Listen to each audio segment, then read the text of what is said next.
Remnants of Filth by Meat Bun Doesn't Eat Meat. Recording by Direwolf Studios.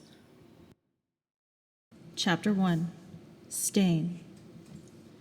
At dusk, a light flurry of snow began to fall on Chonghua's border until it gradually blanketed the ground in a layer of pristine white.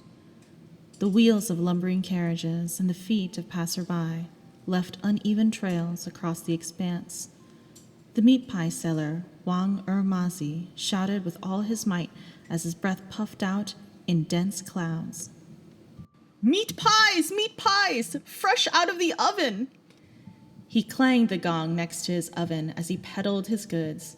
There's nothing thicker than the pies I bake, other than Gumong's face! Come here and get yours quick! Everyone who heard snickered to themselves. This pie stall had been in business for more than a decade, and a few years ago, Wang Ermazi had sung a different tune indeed. Back then, he had crowed, Look here, Gumong's favorite pies! My dear customers, if you eat them, you'll be just as successful and invincible as General Gu. Guaranteed! A strikingly outfitted cavalry troop slowly made their way towards him through the swirling snow, headed by a youth who looked to be about 17. Luxuriously dressed in brocades and furs, he was the picture of indolence, with his handsome and mischievous little face bundled beneath his thick fur collar. This young man was named Ching, and he was the deputy general of the garrison troops. He was possessed of two profoundly formidable talents, the first being very agreeable, as the ditty went. What's the point in getting all mad? If I got sick, that would be real bad. No one's happy when I'm mad. It's such a pain and makes me sad. Ching understood this concept to a T, and he hardly ever lost his temper. He was the most good-natured young master of them all.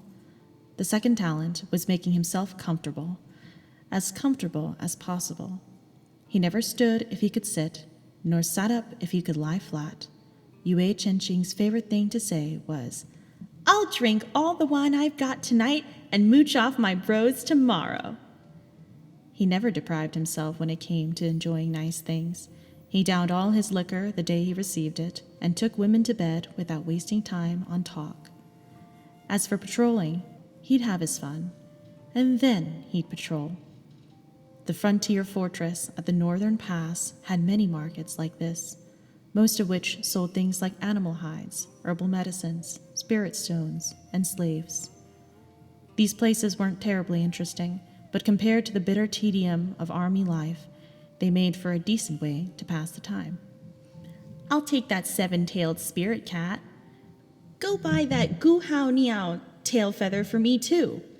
The tumbleweed at that stall looks good. It'll definitely make effective medicine. Give me 10 baskets. As Ching walked, he directed the retinue following him to purchase all sorts of goods. Although the members of the retinue felt uneasy seeing him shirk his responsibilities, they couldn't say much to a deputy general. Over the course of his walk, Ching began to feel a little hungry and looked around for something to eat. He suddenly heard Wang Ermazi shouting in the distance, his raucous voice ringing through the snow. Meat pies for sale! Meat pies as thick as Gumong's face! Come here and take a look! Upon hearing this sales pitch, a corner of Ching's mouth twitched. Ayah, this guy really has the guts to use Gumong for his own ends? Doesn't he know that Gumong is a taboo subject with our commander, Mo Shi? If Mo Chi heard, we'd all be doomed. Ching quickly led his horse forward and was about to scold the man when the strong, savory aroma of meat pies hit him in the face. Just as Ching's reprimand reached the tip of his tongue, he swallowed it, along with the drool about to drip down his chin. The stall keeper, Wang Ermazi, looked up. Officer, a pastry for you? I'll have one, I guess. All righty. Wang Ermazi nimbly grabbed a golden brown pie from the oven with his tongs and stuffed it into an oil paper bag, which he passed to the customer before him. Here you go. Careful not to burn yourself. You gotta eat these pies while they're hot. Yue Cheng accepted the piping hot pie and took a crackling bite. Scalding juice flowed out from the crispy golden brown pastry as the flavors of wheat dough, ground meat, and crushed peppercorn blossomed on his tongue. Their smoky scents filled the air in an instant, and he swallowed hungrily. Tastes as good as it smells. Yue Cheng couldn't help but exclaim in admiration. Doesn't it? Everyone knows my pastries are the best. Wang Ermazi bragged in delight. No matter how famous Gumang got way back when, he always came to my stall and ate a batch as soon as he returned to the city after battle. Once he was done boasting, he made sure to add, indignantly, But if I'd known that Gu asshole would turn out to be that two-faced traitor, I'd have put some poison in those pies and nipped that in the bud for the good of the people. Be careful with that kind of talk, Yue Cheng said as he chewed. Also, you better change up that slogan of yours. Wang Ermazi's eyes widened. Why's that, officer? Doesn't matter. Just be good and listen to what this officer says. Yue Cheng took another huge bite of the meat pie, his cheeks bulging. We'll be going to war with the Liao Kingdom soon, and I'm afraid our troops will be stationed here for a good long time. Watch out, if you keep shouting about Gumang all day. He snickered. You might end up jabbing a certain dignitary right where it hurts. The dignitary Yue Cheng spoke of was, of course, their commander, Mo Shi. Mo Shi, granted the title Shi Hejun by the late emperor, had been born into the prestigious Mo clan. This clan had produced 4 such generals, including both Mo Shi's grandfathers and his father. Having come from such a remarkable lineage, Mo Shi's innate spiritual power was, of course, extremely potent, and after studying under the cultivation academy's most severe elders, he'd attained the highest rank of general and commanded hundreds of thousands of soldiers. And he was a mere 27 years old. Due to his family circumstances, Mo Shi's temperament was as cold and sharp as a knife's edge. He was ever decisive and determined. His father had often warned him, "Overindulgence will blunt your blades, so do your work and ignore the maids." Thus, Mo Shi was studiously ascetic and self-disciplined, wholly free from corruption. One could have said that he'd lived 27 years without ever making a single major mistake. Except for Gumang. For Mo Shi, Gumang was like ink on paper or mud on snow, the suggestive smear of blood left upon the pristine white of a gentleman's bedsheets. He was the stain on Mo Shi's life. After nightfall, a clarion melody pierced the skies in the barracks of the frontier fortress.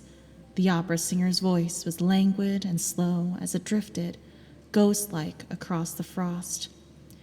Rain falls soft over Yuchi Pavilion. Sun shines down on Jinni Hall. Let wine and music flow for all. Mean although their lives may seem, matters of ants are not so small. The soldier guarding the deputy's general tent looked left and right, the very image of a startled quail.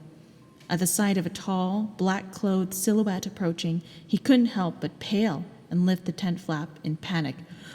Uh-oh, bad news, he cried. What's up? Inside the tent, Yue Cheng yawned atop the general's seat of honor and opened his eyes, propping his chin on his hand. Ay-ya, look at the time. Deputy General, you should hurry and go on patrol. Stop watching the show. What's the rush? Yue Cheng said lazily. There'll be plenty of time after I'm done. Then he turned to the performers in the tent. Don't just stand there. Keep singing. The music floated up into the clouds, the singer's voice like a faint silken ribbon, drawn out high and long. In the shade will a kingdom rise, a lifetime's work etched in his eyes. Qi Xuan's teachings only partially gleaned. When will the east wind wake me from this dream? Ayah, my dear Deputy General Yue, my good Deputy General, Please stop their singing. The personal guard said anxiously, "What on earth is all this?" "Life is brutish and short, so we should find our joys where we can." Ching happily chewed on his fingernail. "Otherwise, our days would be sorely lacking in spice." "But if Jun sees a display like this, he'll get angry again." "Jun isn't here, so what are you worried about?" Ching chuckled. "Besides, Jun stalks around looking dour all day long. He doesn't put any effort into cheering himself up. He's a grown man, but he still throws a fit if he hears me tell a dirty joke. How exhausting would it be to try to keep him happy?" "Deputy General," the guard seemed close to tears, "lower your voice, please." "Why?" Because... The guard's gaze flitted towards the gap in the tent flap. "Because..." he stammered. Ching sprawled out on the general's seat and even plopped Jun's silver fur coat on his head. "Did Jun spook you guys?" He laughed. "Why are you stuttering as soon as you say his name?" Ching sighed. "Then again, Jun sure is something. He's the one who wants to live like a monk, but he makes us all suffer in boredom alongside him. Look, in our whole company, there's not even a single female dog." This was true. In all of Chonghua's military, the branch under Jun had it hardest. Although the troops under his command didn't lack for food or clothing, the man himself was boring and strict, just as Ching said. It would have been fine if Jun merely insisted on personally avoiding carnal pleasures, but he forbade his subordinates from seeking out fun with girls as well. Ching clearly found the situation hilarious. He held back his laughter to sigh with a wholly feigned seriousness. "He's got everything going for him, except for the fact that he's way too controlling. Look, he's an obsessive, clean freak overthinker with no hobbies or interests to speak of. What a waste of that handsome face!" The guard looked like he was watching a disaster unfold before his eyes. "Young Master Yue, stop talking," he blurted out. But Ching didn't stop. In fact, he became even more excited. "Don't you feel pent up, like you're about to burst? While he's away, I'm gonna take the chance to cut you some slack. Tonight, let's have the brothers go have all the fun they like. We'll open the gates and host a beauty contest by the bonfire. I want to crown the prettiest girl in the nearby villages." "You want to crown who?" A man's low voice cut through from outside. The tent flap lifted with a swish, and a tall man walked in, clad in silver armor that flashed like frost. His uniform was proper and neat over his wide shoulders and slender waist, and his long legs were wrapped in military boots of black leather. His refined and elegant features made an indelible impression as he looked up with icy, sharp eyes. This was none other than the Jun whom Ching had been having fun mocking, Mo Shi. Why had Mo Shi come back now? At first, Ching was struck dumb. When he came back to his senses, he shuddered, bundling himself up tighter in the furs. "General Mo!" Deputy General Yue put on a show of being pitiful. "Why didn't you tell us you'd come back early? This was due to Mo Shi, who, finding his whining unbearably disgusting, chose to summon a sword of spiritual energy and fling it at a hair's breadth from Ching's cheek.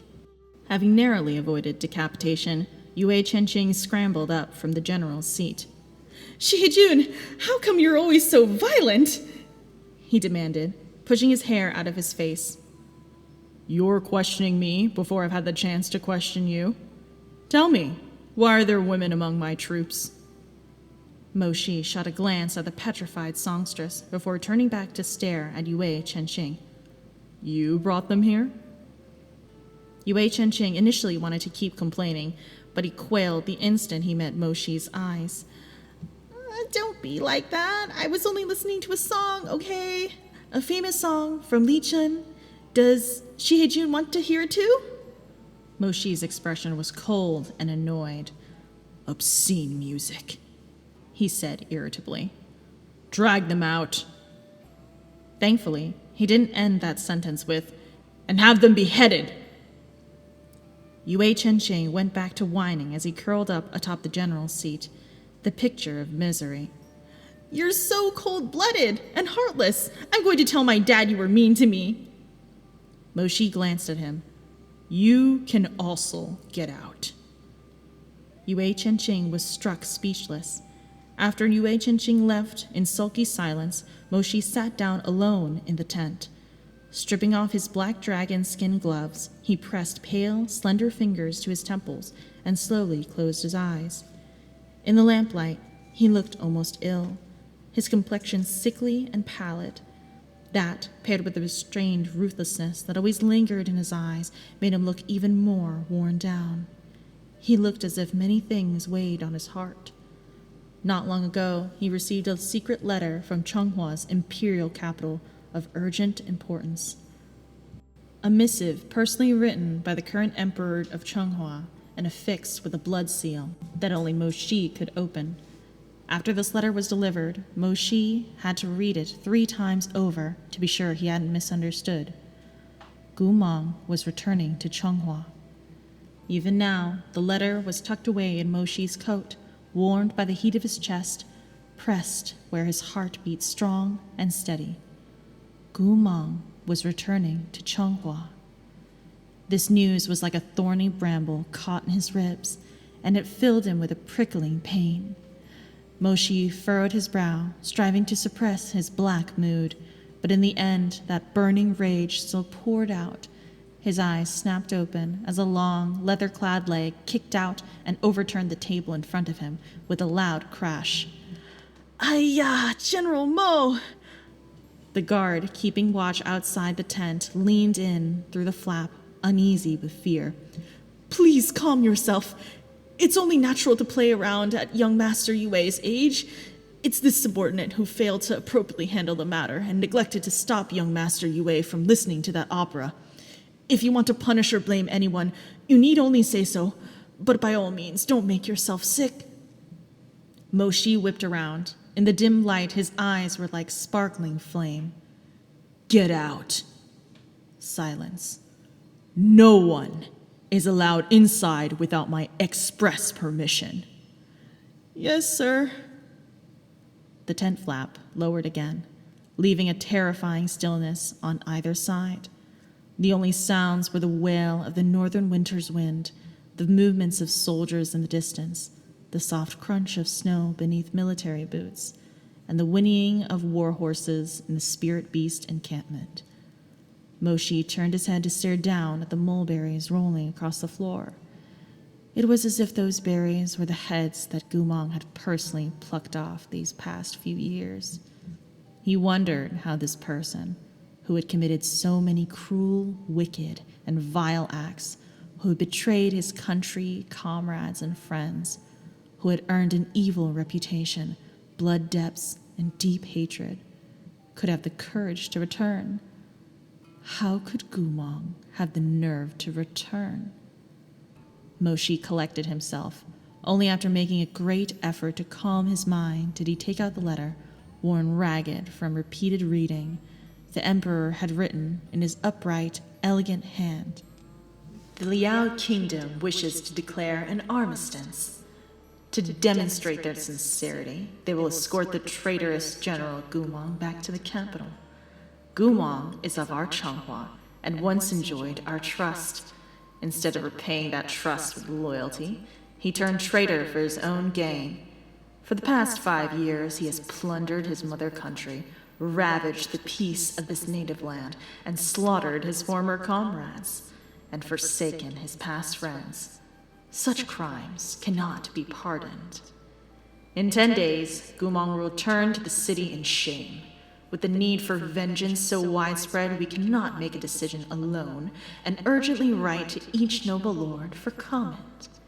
General Mo, although you are guarding the nation from afar, you are a trusted aide of ours. Therefore, your timely advisement is sincerely requested." With regards. Moshi stared at the secret missive for a long time, then burst out into mocking laughter. Traces of bitter pain and deep hatred gradually appeared on his face. Should he be killed or kept alive for some other use? At this point, Moshi didn't want to care anymore. He and Gumong had their fights and their grudges. They talked of their dreams and shared wine from the same bottle. Over the course of being acquainted for more than 10 years, from the days of their youth to the unfathomable changes later on, they had weathered countless hardships together. Gumong had been his companion, his rival, his Shisheng, his commander in arms, and in the end, Gumong became an enemy he was meant to slaughter.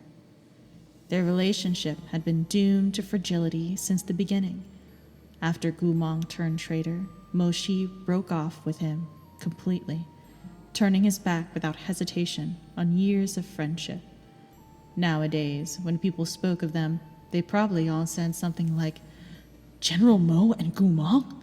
They're as incompatible as heaven and earth, water and fire, a saint and a savage. Even love rivals would get angry at the sight of each other, let alone those two fighting on opposite sides of a war. They're sure to be at each other's throats for the rest of their lives." Deeply distraught, Moshi refused to think on this matter any further. Taking up the brush, he held it poised over the paper. Halfway through the word "execute," his hand shook. Ink soaked through the silk paper. The faint sound of a clay shun started up outside of the tent. Some little brat must have been feeling homesick. He filled the entire encampment with melancholy yearning as pale frost dusted the grounds. Moshi fell into a momentary daze, his black eyes flashing with an unreadable light. In the end, he cursed softly and flung down the brush to grab the secret missive. Flames burst from his palm, reducing the letter instantly to ash. As the ashes danced in the air, Moshi exhaled, forming them into a messenger butterfly that could travel 1,000 miles. "This subject once protected and recommended Gumong, and thus must bear blame for his treason. As for the trial, this subject should avoid suspicion and abstain from comment." He continued in a measured tone. "Moshi of the Northern Frontier Army wishes your Imperial Majesty well." He lifted his hand, and the spiritual butterfly swiftly flew off. He gazed in the direction in which it had disappeared, thinking to himself that, with this, his decade-long entanglement with Gumong was finally settled. Gumong had murdered so many Changhua soldiers and broken the hearts of Chonghua's people. Now that he had outlived his use and the enemy kingdom was sending him back, the officials of the court would of course rush to take revenge. But Moshi had to stay at the frontier for another 2 years. It appeared that he wouldn't be able to watch Gumong's execution. Enemies, nemesises, adversaries. These were the final conclusions others would one day draw from their relationship. His face devoid of expression, Moshi thought perhaps no one else would ever know that he and Gumong, who appeared to be incompatible, irreconcilable enemies, had in fact slept with each other. Perhaps no one would believe it, even if he said it out loud. Their ascetic and disciplined General Mo had once pinned Gumong to the bed and taken him ruthlessly. This immaculate saint had lost control on top of Gumong, sweat dripping down his chest as desire inflamed his eyes. As for the fearsome warrior, Gumong, who seemed to have been born from the fires of war, Gumong had been fucked to tears in Shihejun's bed, parted his soft lips in a plea for Shihejun's kiss, and allowed Moshi to leave smudge marks across his rugged and muscular body. They were enemies, separated by a chasm of accumulated hatred only death could resolve. But before this had come to pass, before they had parted ways, these two youths had once been passionately entangled, until love became one with desire, until they were loath to part.